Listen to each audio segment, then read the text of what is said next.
નમસ્કાર વિદ્યાર્થી મિત્રો, તમે છો વેટ ડિજિટલ એજ્યુકેશનની સાથે. આપણે જોઈ રહ્યા છીએ ધોરણ 10 વિષય ગણિત, જેમાં આપણું પ્રકરણ છે 14મું આંકડાશાસ્ત્ર.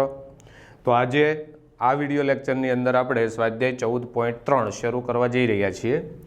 સ્વાધ્યાય 14.3ની અંદર આપણે મધ્યસ્થ એટલે મધ્યવર્તી સ્થિતિમાનનું ત્રીજું માપ કે જેને લગતા દાખલાઓ જોવાના, સાથે સાથે મધ્યક અને બહુલક પણ છે અને ત્રણેયની સરખામણી કરવાના દાખલાઓ પણ આપણે સ્વાધ્યાય 14.3ની અંદર આવે છે.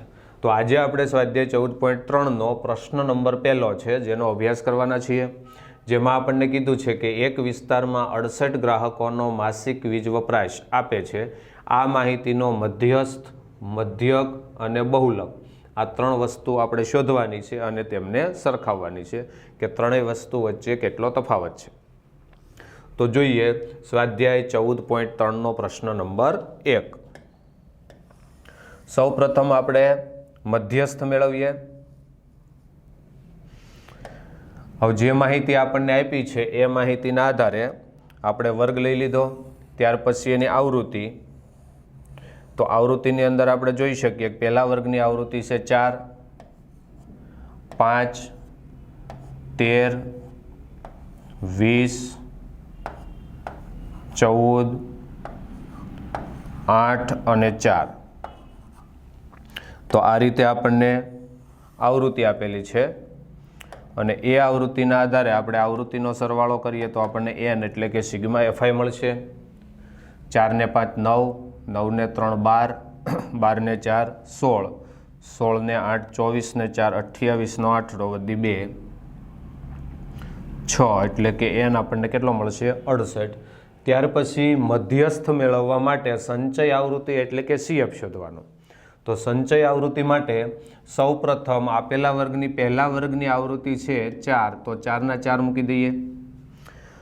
હવે સંચય આવૃત્તિ શોધવા માટે પછીના વર્ગની આવૃત્તિ એમાં પ્લસ કરતી જવાની છે, એટલે 4 + 5 એટલે 9 થશે. એટલે બીજા વર્ગની સંચય આવૃત્તિ કેટલી મળી 9. ત્યાર પછી ત્રીજા વર્ગની આવૃત્તિ છે એની અંદર પ્લસ કરવાની, એટલે 9 + 13 22, 22 + 20 42, 42 + 14 56, 56 + 8 64 અને 64 + 4 એટલે 68. તો આ રીતે સંચય આવૃત્તિ મળશે. અને ખાસ મિત્રો ધ્યાન રાખજો કે છેલ્લા વર્ગની સંચય આવૃત્તિ આપણો કુલ આવૃત્તિનો સરવાળો હશે, એટલે કે n હશે, સિગ્મા fi હશે. જો સિગ્મા fi આપણને છેલ્લા વર્ગની સંચય આવૃત્તિ મળે તો આપણી ગણતરી સાચી છે, નહીંતર આગળ કંઈક ભૂલ હોઈ શકે. હવે આપણે મધ્યસ્થ મેળવવા માટે સૌ પ્રથમ મધ્યસ્થ વર્ગ નક્કી કરવાનો છે. તો મધ્યસ્થ વર્ગ નક્કી કરવા માટે n/2 n આપણને આપી દીધેલો છે 68, 68 છેદમાં 2, તો n/2 આપણને 34 મળશે. n/2 ના આધારે આપણે મધ્યસ્થ વર્ગ નક્કી કરવાનો છે. મધ્યસ્થ વર્ગ એટલે શું? તો કે n/2 પછી તરત મોટી આવતી સંચય આવૃત્તિ. તો આપણે જોઈ શકીએ કે ત્રીજા વર્ગની સંચય આવૃત્તિ 22 છે, જે 34 કરતાં નાની છે. ચોથા વર્ગની સંચય આવૃત્તિ 42 છે, જે 34 કરતાં મોટી છે. એટલે 34 કરતાં તરત મોટી આવતી સંચય આવૃત્તિ એ આપણો મધ્યસ્થ વર્ગ. તો આપણે મધ્યસ્થ વર્ગ તરીકે 125 થી 145 ને નક્કી કરીએ. આ થયો આપણો મધ્યસ્થ વર્ગ. કઈ રીતે મેળવો યાદ રાખજો બરાબર. તરત મોટી સંચય આવૃત્તિ n/2 કરતાં તરત મોટી સંચય આવૃત્તિ. તો મધ્યસ્થ વર્ગ તરીકે આપણને 125 થી 145 મળ્યા. હવે એના આધારે આપણે જે કાંઈ માહિતીની જરૂર છે સૂત્રની અંદર એ માહિતી મેળવી શકીએ. સૌપ્રથમ L, તો મધ્યસ્થ વર્ગની આગળની સંખ્યા એટલે અધસીમા, જે છે 125. CF, તો મધ્યસ્થ વર્ગના આગળના વર્ગની સંચય આવૃત્તિ. તો મધ્યસ્થ વર્ગનો આગળનો વર્ગ એટલે 105 થી 125, એની સંચય આવૃત્તિ છે 22, જે આપણો CF થશે. F, તો મધ્યસ્થ વર્ગની આવૃત્તિ લેવાની છે, ખાસ ધ્યાન રાખજો, સંચય આવૃત્તિ લેવાની નથી. આવૃત્તિ છે 20. અને છેલ્લે વર્ગ લંબાઈ એટલે કે h, તો વર્ગ લંબાઈ આપણે જોઈ શકીએ 20ની આપણને આપેલી છે. તો આ રીતે સૂત્રની અંદર જરૂરી એવી માહિતી મધ્યસ્થ વર્ગ નક્કી કર્યા પછી મેળવવાની, અને ત્યાર પછી આપણે મધ્યસ્થનું સૂત્ર એટલે m બરાબર l plus n/2 minus CF છેદમાં f એને ગુણ્યા h. તો આ છે આપણા મધ્યસ્થનું સૂત્ર. હવે એની અંદર જે તે મૂલ્ય છે મૂકી દઈએ. દરેક મૂલ્ય આપણે મેળવ્યા છે. l બરાબર, તો l છે 125, n/2 તો n/2 આપણને મળ્યા છે 34, 34 માઇનસ CF તો CF છે 22 છેદમાં f તો f મળ્યા છે 20 અને એને ગુણ્યા વર્ગ લંબાઈ એટલે એ પણ કેટલી છે 20. હવે અહીંયા આપણે જોઈ શકીએ કે 20 કટ કરી શકાય. 125 પ્લસ 34માંથી આપણે 22 બાદ કરીએ તો આપણને કેટલા મળે? તો કે 12 મળશે. 125 પ્લસ 12 એટલે 137, જે આપણો મધ્યસ્થ મળ્યો. તો આ રીતે બહુ સિમ્પલ છે મધ્યસ્થ મેળવવો, પરંતુ સૌપ્રથમ આપણે મધ્યસ્થ વર્ગ નક્કી કરવો પડે. ત્યાર પછી આપણે બહુલક શોધીએ. તો બહુલક શોધવા માટે સૌપ્રથમ બહુલકીય વર્ગ નક્કી કરવાનો છે, જે તમે જાણો છો. હવે બહુલકીય વર્ગ કઈ રીતે નક્કી થશે? તો આપણે આગળ સ્વાધ્યાય 14.2માં જોયું છે કે જે આવૃત્તિ આપણને આપી છે એમાં સૌથી મોટી આવૃત્તિ, જે મહત્તમ આવૃત્તિ તરીકે છે, મહત્તમ આવૃત્તિ ધરાવતો વર્ગ, જે આપણો બહુલકીય વર્ગ બનશે. હવે આવૃત્તિમાં આપણે જોઈએ તો સૌથી મોટી આવૃત્તિ છે 20. તો 20 ધરાવતો વર્ગ એટલે 125 થી 145. તો જે આપણો બહુલકીય વર્ગ મળશે 125 થી 145, જેના આધારે આપણે સૂત્રની માહિતી મેળવી શકીએ. સૌપ્રથમ l એટલે 125, જે બહુલકીય વર્ગની અધઃસીમા એટલે કે આગળની સંખ્યા. ત્યાર પછી f1 તો બહુલકીય વર્ગની આવૃત્તિ જે છે 20. f0 બહુલકીય વર્ગના આગળના વર્ગની આવૃત્તિ જે છે 13. f2 બહુલકીય વર્ગના પછીના વર્ગની આવૃત્તિ જે છે 14, અને છેલ્લે વર્ગ લંબાઈ એટલે h, જે આપણને 20 આપેલી છે. તો આ રીતે બહુલકીય વર્ગ નક્કી થયા પછી સૂત્રની જે કાંઈ માહિતી જોઈએ તે આપણે મેળવી શકીએ. ત્યાર પછી z એટલે કે બહુલક મેળવવાનું સૂત્ર l plus f1 minus f0 છેદમાં 2f1 minus f0 minus f2 એને ગુણ્યા h. તો આ છે આપણું બહુલક મેળવવા માટેનું સૂત્ર. દરેક મૂલ્ય આપણી પાસે છે, મૂકી દઈએ. l બરાબર 125, f1 તો એ 20 છે, માઇનસ f0 13, 2f1 તો f1નું મૂલ્ય 20 એને ગુણ્યા 2 એટલે 40, f0 13, f2 એટલે 14, વર્ગ લંબાઈ છે 20. તો આ રીતે મૂલ્ય હવે સરળતાથી એનું સાદુરૂપ આપી દેવાનું છે. 125 પ્લસ 20માંથી 13 બાદ કરીએ તો કેટલા મળશે? 7. 40 માઇનસ 13 અને 14 બંને માઇનસ છે, સરખી નિશાની એટલે સરવાળો. તો આપણને કેટલા મળશે? 27 મળશે, એને ગુણ્યા 20. તો આ રીતે 20 માઇનસ 13 એટલે 7, 40 માઇનસ 13 માઇનસ 14 તો 13 અને 14 એટલે 27, જેને 40માંથી આપણે બાદ કરવાના છે. 125 પ્લસ 40 માઇનસ 27 તો કેટલા મળશે? 13 મળશે, એને ગુણ્યા 20. હવે જોઈએ આગળ.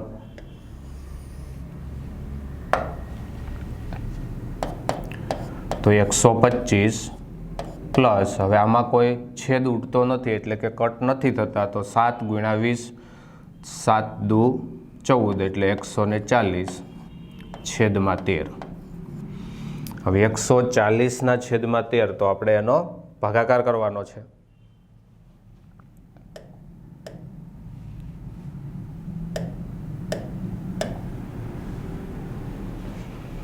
તો જોઈએ ભાગાકાર.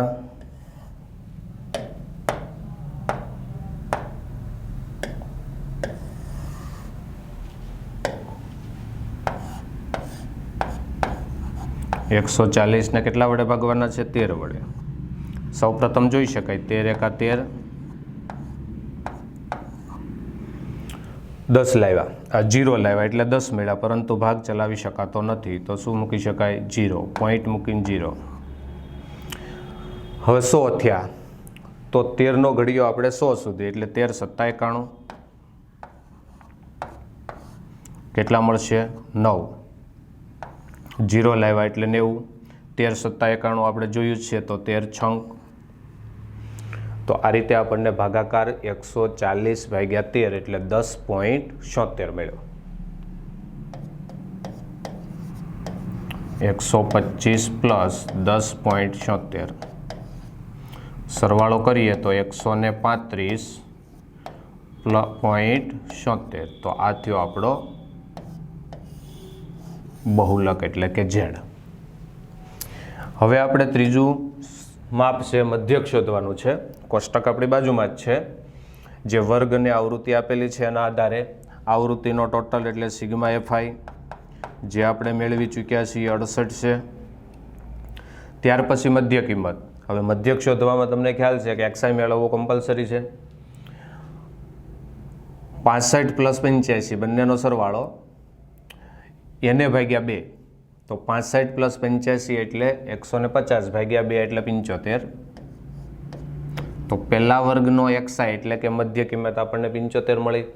સમાન વર્ગ લંબાઈ છે. તમને ખ્યાલ છે કે જ્યારે સમાન વર્ગ લંબાઈ હોય પ્રથમ XI મેળવ્યા પછી જે વર્ગ લંબાઈ આપણી પાસે છે એને પ્લસ કરતી જવાની છે. તો 75 + 20 95, 95 + 20 115, 115 + 20 135, 135 + 20 155,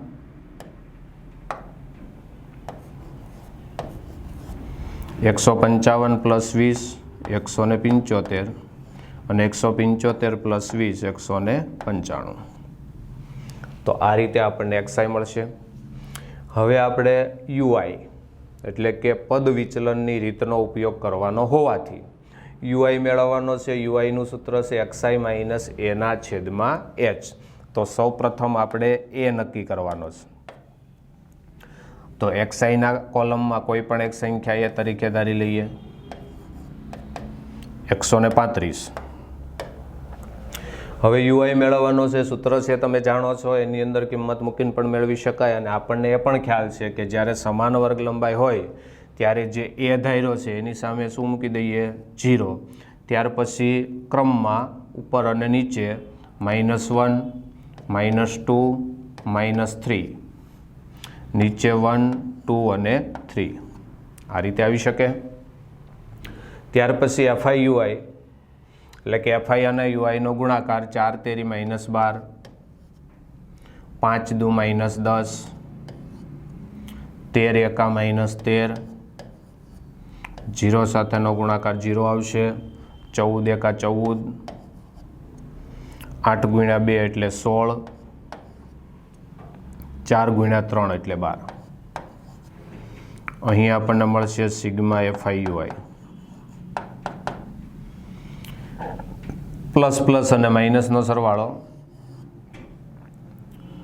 તો -12, -10, -13 એટલે -35. એ જ રીતે પ્લસવાળી સંખ્યા જોઈએ તો 6 ને 4, 10 ને 2, 12 એટલે 42. -35 + 42 તો આપણને કેટલા મળશે? 7 મળશે. અને એ પણ કેવા મળશે? પ્લસ મળશે, કારણ કે 42 કેવા છે? પ્લસ હોવાથી. હવે આપણે શોધીએ પદ વિચલનના આધારે મધ્યક. તો x બાર બરાબર a plus sigma FI UI છેદમાં સિગ્મા એફઆઈ એને ગુણ્યા h. તો આ છે આપણા મધ્યક મેળવવા માટે પદ વિચલનનું સૂત્ર. એ આપણે ધારેલા છે 135 પ્લસ સિગ્મા એફઆઈ યુઆઈ જે આપણને કેટલા મળ્યા છે? 7. સિગ્મા એફઆઈ તો એ છે 68 અને વર્ગ લંબાઈ છે આપણી 20. હવે અહીં જોઈ શકાય કે 20 અને 68 તો એમાં છેદ ઉડાડી શકાય. 5 ચોક 20 અને 17 ચોક 68. તો આ 4 4 કેન્સલ થઈ શકે. હવે અંશની અંદર 7 ગુણ્યા 5 તો 7 પંચા 35 છેદમાં મળ્યા આપણને 17. હવે 35ને આપણે 17 વડે ભાગાકાર કરવાનો છે.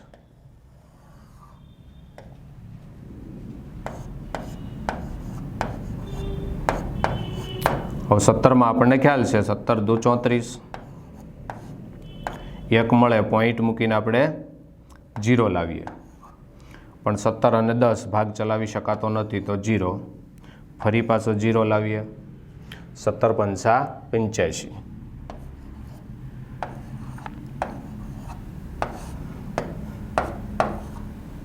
કેટલા મળશે? 15. પણ પોઈન્ટ પછી આપણને 2 અંક મળી ચૂક્યા છે એટલે 2.05 135 પ્લસ 2.05 એટલે આપણને મળશે 137.05 જે છે આપણો મધ્યક. હવે આપણને એવું કહેવામાં આવ્યું છે કે ત્રણેયની આપણે સરખામણી કરવાની છે. તો મધ્યક આપણને 137.5 મળ્યો, મધ્યસ્થ મળ્યો છે 137 જે આપણે આગળ જોઈ શકીએ છીએ, અને બહુલક મળ્યો છે આપણને 135.76.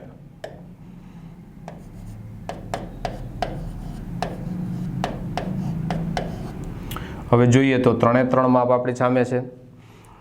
સમાનતા તો કે ત્રણેય માપમાં આપણને સમાનતા જોવા મળે છે, એટલે કે જે વીજ વપરાશની વાત કરી છે તો એના આધારે આપણે મધ્યવર્તી સ્થિતિમાનના ત્રણેય માપ જોયા તો એવું કહી શકાય કે ત્રણેય માપની વચ્ચે આપણને સમાનતા જોવા મળે છે, એટલે કે ત્રણેય વિકલ્પો જે છે એ ત્રણેય વિકલ્પોમાં સમાનતા જોવા મળે છે. તો મિત્રો આ વિડીયોમાં એટલું રાખીએ. જય હિન્દ, જય ભારત.